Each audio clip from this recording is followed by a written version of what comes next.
جوغن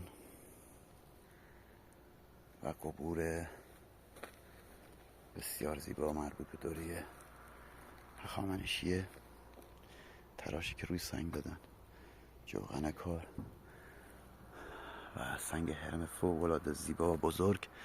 دوستان، این سنگ های هرمی مربوط به تمدن ایلام باستان می شدن و در دوره هخامنشی از این سبک استفاده کردن و تمدن دوره ساسانی الگو برداری کردن از سنگ های هرم دوره ایلام باستان که در دوره هخامنشی از این سبک استفاده میکردن. یه کار بی‌نظیر رو داریم. ببینید در پایین دست خود سنگ هرم ما یک سنگ دیگه رو داریم که جوغن در دیواره داره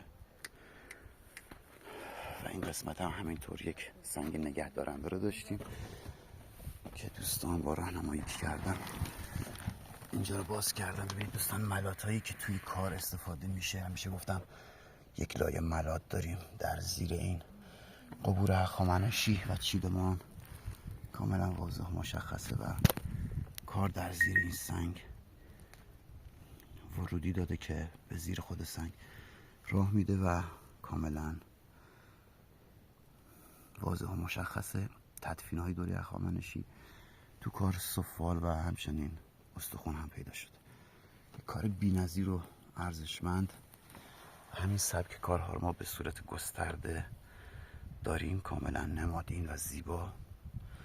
این سنگ تراش خورده شده و در زیر خودش ما این تدفین رو داشتیم. پیروز و سربلند باشید.